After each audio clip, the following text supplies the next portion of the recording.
Hello, everyone, and welcome. My name is Becca Choate, and I serve as Associate for Global Advocacy and Education with Global Ministries of the Christian Church Disciples of Christ and the United Church of Christ. Welcome to Wednesdays with the World, a United Church of Christ webinar series. This series highlights the ways in which the quest for justice is intersectional and global, providing opportunities for increased awareness of global concerns and highlighting opportunities for advocacy and action. Today's webinar is called Reflections on Mission in the Time of COVID. We're going to hear from 4 mission coworkers serving around the world as they reflect about their call, serving during this pandemic, and what mission means to them as they live and work with global partners. I'd now like to introduce Cathy Nichols, Executive for Mission Personnel with Global Ministries. Welcome, Cathy. Thanks, Becca, and thank you everyone for joining us today. I am so excited to have this conversation today with all of you and with the 4 mission coworkers that we have sharing. And so I've asked them all to introduce themselves so you get a sense of who we're hearing from. And we're going to go in alphabetical order. So we will start with Nishan and Maria Bakalian, and then we will follow with Kahala Cannon, and then Andrew Larsen. So Nishan and Maria, can you introduce yourselves and share about who you're serving with? My name is Nishan Bakalian. I'm a native of Philadelphia. Right now, I'm in Philadelphia because I'm on home assignment. But generally, we're living in Lebanon, Beirut, Lebanon, and we've been there for the past 4.5 years. I'd like to say a little bit about the partner organization with whom I'm serving mostly. It's called the Union of the Armenian Evangelical Churches in the Near East, and it covers churches and schools and social organizations, social institutions, social care institutions, and this sort of thing in 7 different countries in the Middle East.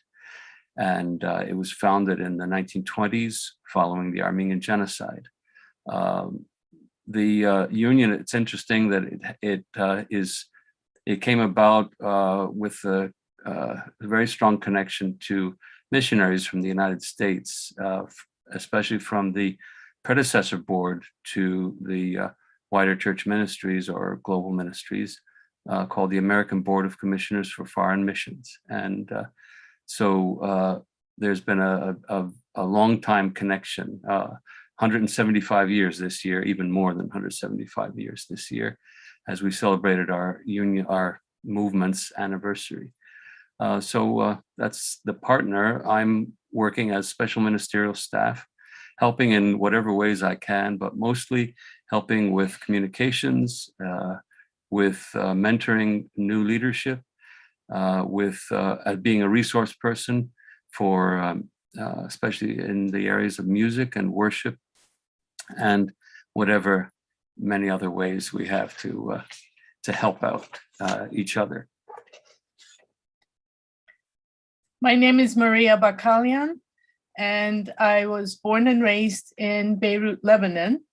Nishan and I have been in Beirut, Lebanon, serving for the past 4.5 years as mission co-workers for Global Ministries. And my work has been with Haigazian University, which is really the only Armenian university in the diaspora. Haigazian University is owned by the Union of Armenian Evangelical Churches of the Near East, as well as the American Missionary Association of America. To tell you just a couple of facts about the university, it's a small American-style English language liberal arts institution, which was founded in 1955. And it was founded to carry on the higher educational mission of the Armenian Evangelical Church, destroyed in the Armenian genocide in Turkey.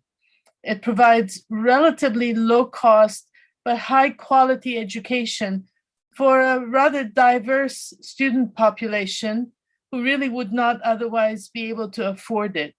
It's generous. It has a generous financial aid program, and it is also partly supported by the United Church of Christ. My work is within the alumni office, the development and alumni office of the university.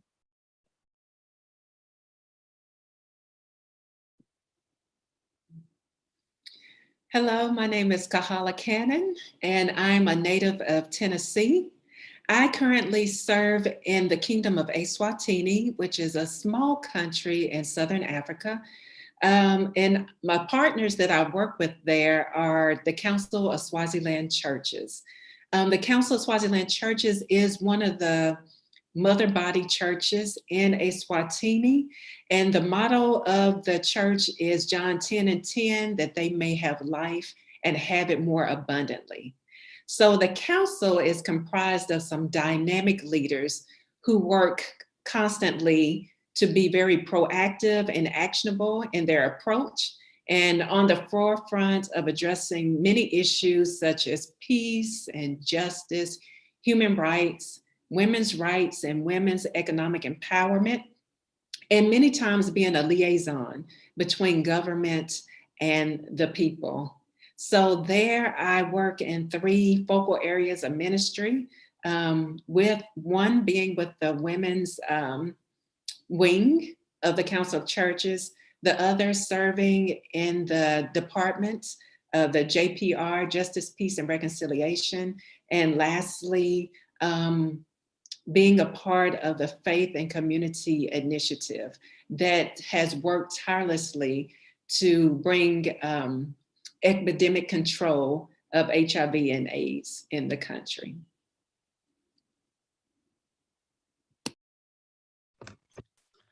My name is Andrew Larsen. I work as a program assistant in the areas of justice, peace, and human rights with our partner in the Philippines, the United Church of Christ in the Philippines, or the UCCP. I specifically focus on issues around human rights violations,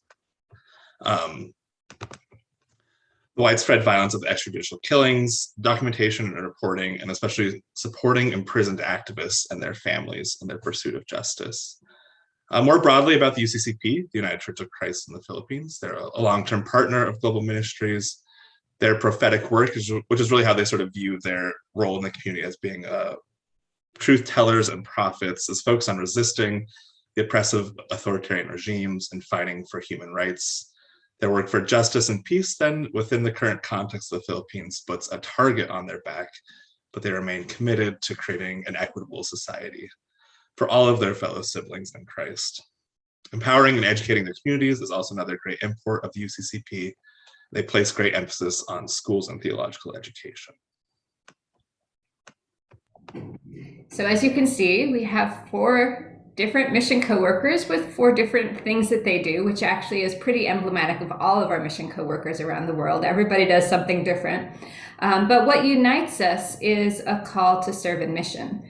So I want to ask each of you, why did you choose to serve? What made you feel the call? And I'm going to go ahead and do the same order this time, and then we'll shake it up after that. So Nishan, we'll go ahead and start with you.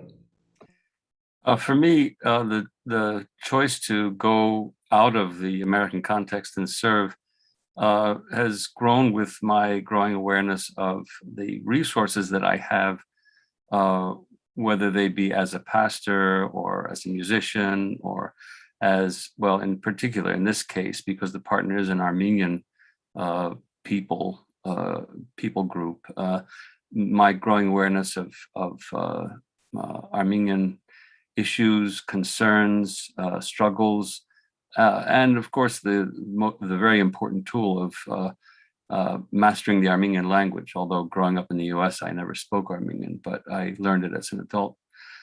So these resources kind of helped me to focus on serving overseas. We have served overseas before in Beirut, but in this particular time, and for these particular needs, seeing the needs there in the Middle East, and especially the needs for experienced leadership. As with so many countries in the world, many of the countries in the Near East or the Middle East have experienced an exodus of their best and brightest people. And this has impacted the church and its ability to minister, not just to the Armenian community, which is a minority community in every country in the Middle East, but through the Armenian community there, to be able to reach out and make a difference in society in general. People who have grown up there, who know Armenian and Arabic or Farsi or whatever the language is, Turkish, etc., Greek, to empower the church to really be able to do its job. And this is something that very much spoke to me when I saw who I am and what I have to offer, and to be able to offer it in a place of great need.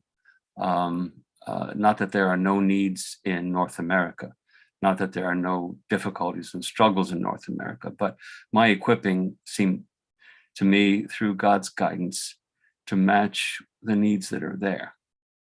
That's kind of in a capsule, encapsulated my thoughts. The reason why I chose to serve is perhaps slightly different, in that I have always served alongside Nishan throughout our married life. And it was more a way of just changing the location of the service. Of course, with the change in the location of the service, it also changed the face, the flavor, the different aspects of service were perhaps more challenging. And yet, knowing that this is what God had called me for also, has definitely made it easier and more doable to go together and serve together. We are involved in different areas of service, but it really it boils down to being present with those who are there, supporting those who are working there or living there, and being the extended hands of God to a people who need all the support that they can have.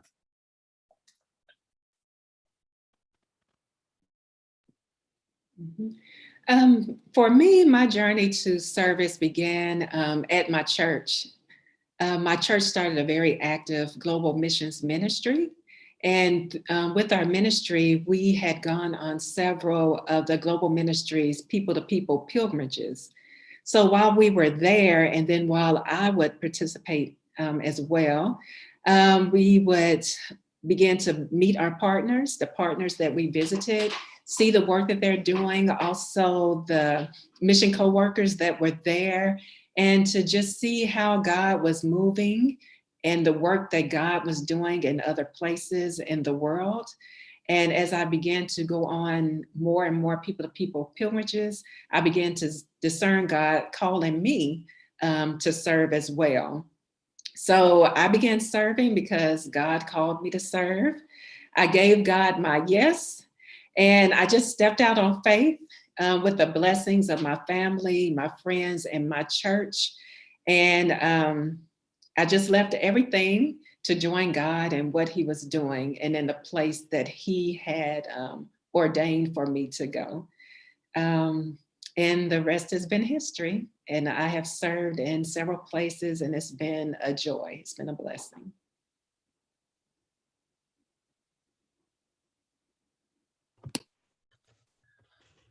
I think the church has always been sort of a global body to me growing up. It always felt like the call to see our connections across boundaries and community lines. And then as my thoughts on sort of what is the justice that we're called to do in the work and the action drives that even more to be in accompaniment with those communities around the world. So, I work in areas of human rights, but I really think human rights as being, my sanctity and well-being is tied up inherently with the sanctity and well-being of my siblings. So that calls us then to action, it calls us to be in community, both local and afar. So I think that's part of my call to service. If we are truly to be part of this movement of wholeness in our all too fragmented world, then being called into accompaniment being called to creating relationships and learning with our global partners is a way that I feel exceptionally connected to as part of my vocational journey, as part of the way I feel Christ and God's presence, having also done Peace Corps before this, having those global connections as the way we engage the world.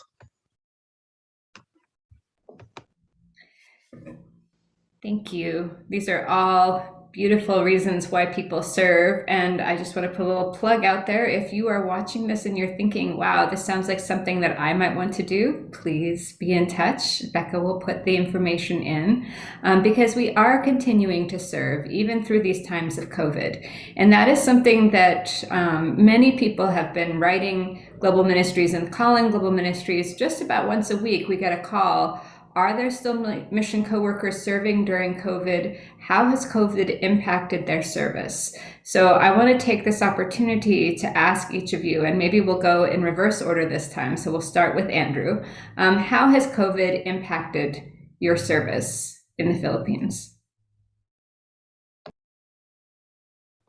Yeah, I think in many ways, obviously, we can talk about sort of the lockdowns or, types of quarantine measures. But I think really what I focus on is how COVID has changed the service. It's actually amplified and shifted the work that's already been being done. I think, especially as all churches have kind of grappled for what does it mean to continue to be in ministry through this, I feel there's often a sense of mourning and loss as we have to sort of shift and change things are done. But within the Philippine context, especially within human rights, there's a lot of concerning actions that have happened because of COVID. Authoritarian regimes sort of exploiting the current situation, using the guise of the pandemic and pandemic regulations to sort of expand their own power, using lockdowns and community controls that are sort of seen as quote unquote health measures, are actually ways to expand state violence and expand state power. So that's the way I see it, is COVID has actually amplified the work that was already being done and has raised new concerns, but it's concerns of the already challenging of human rights situation. So I think a part of that is also that we see solutions that maybe work here in the United States and things that work in other places that don't just make a clean application to other contexts. So if you want to talk about like shifting to Zoom or shifting to virtual things, but you don't have the same sort of infrastructure and internet capabilities, it took more creative and patient responses to sort of continue to do some of those things. That you can't just socially distance and we hope we all get on a Zoom call when most of your pastors and rural congregations don't have that same capability. So I think that's another part of how COVID has changed services, being willing to be creative, willing to be bold with ideas that may not work in other contexts, but worked within the Philippines. And I think as the pandemic continues to rage on, that's something that we still struggle with, but also are called to as being those creative, new, and imaginative ways of resisting the status quo, fighting against the authoritarian regime of the current administration in the Philippines, who is taking advantage of the pandemic to expand their power and exploit the situation.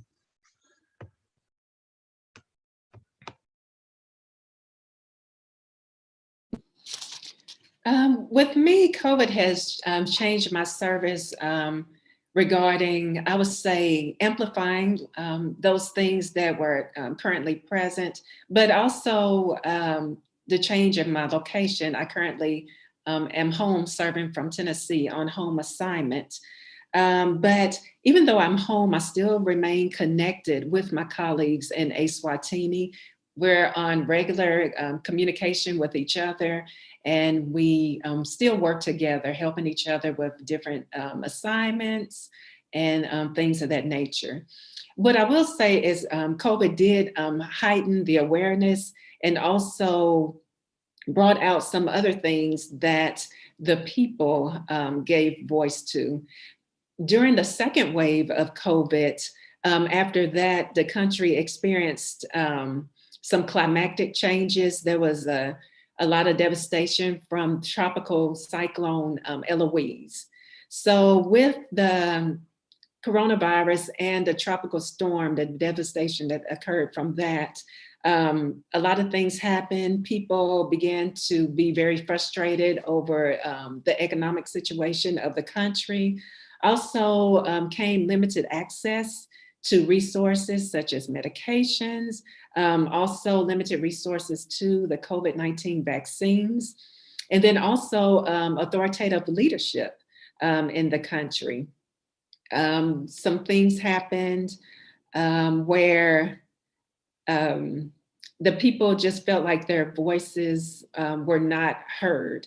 And then the straw that broke the camel's back is more recently the government's decision to stop communities from delivering their petitions to elected members of parliament. So all of those things, and then that was the breaking point, and then people began to protest. So then there started to be a lot of civil unrest within the country. So those are also some things that are occurring in the country right now. And everyone in the country solicits your prayers as they work through COVID and the political and civil unrest in the country.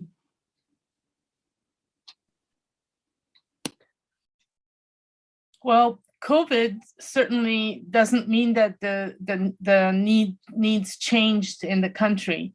And as far as my work was concerned, rather than work from the university, I was working mostly from home.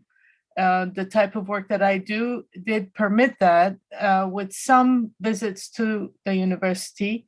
But during COVID, really the needs amplified, especially since the country has been going through such dire, difficult situations economically, leadership, corrupt leadership.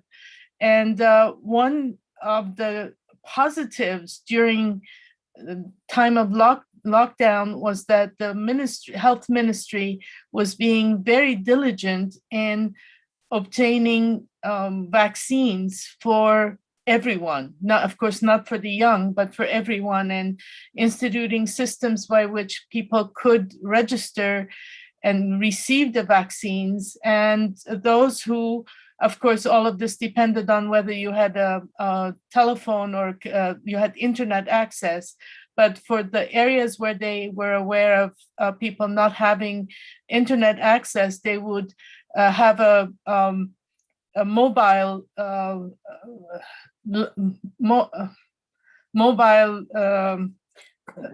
clinic, whereby it was announced a couple of days or ahead of time so that people could simply go and be vaccinated. This was definitely a positive thing, one positive thing that we saw in Lebanon during the past 2 years. I must say that at the university, many changes had to take place after the August 4th explosion. That was already a huge blow to the system. But once everything was fixed, but then, of course, the pandemic started, and the whole system of teaching had to go from in school, on campus, classroom teaching. They had to switch to online teaching. This took a lot of doing on the part of the tech department and the faculty, etc. But it's wonderful to see that none of the teaching stopped. They continued, and as a matter of fact, they are in the first semester of the 2021-22 academic year. And one exciting thing to see is that with difficulties in Lebanon, especially the young people will go out and help in whatever way they can, whether it is by distributing food or helping to clean up or helping to rebuild. There are many positives that do come out of these difficult situations. I think just to continue the same thoughts, because we're talking about Lebanon and its situation and its difficulties. It was already in a very difficult situation, as it has been. It never fully emerged from the ravages of the Civil War from 1975 to 1990. And even though more than 30 years have passed since the end of the Civil War, it has remained a very broken country, and which of course is almost a call to action for the church. And so in this brokenness, the further deterioration that had been occurring over the past years was just aggravated by the emergence of the pandemic. There were already protests happening throughout the country for the past 2 years against in general, the corruption in the government levels, in the banking sector, the struggles that people have, the dropping out of the middle class into the poverty. It's estimated that close to 75% of the population in Lebanon is food insecure. So this is a huge thing for our partners and for really everyone of every faith, Christian or Muslim, to address this somehow.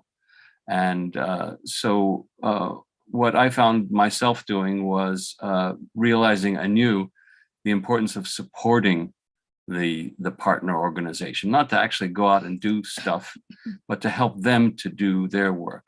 And so we were kicked indoors, as everybody was, with these lockdowns, week-long, 2 weeks long, 1 month long, longer than a month, where only a few hours a day you were allowed to go out just to get essential goods from a nearby with a permit. But to help the church do its spiritual ministry, help the schools or university to do their educational ministry, just in so many ways to do this. And one of the things that I found myself doing was, since people couldn't gather for any kind of worship service,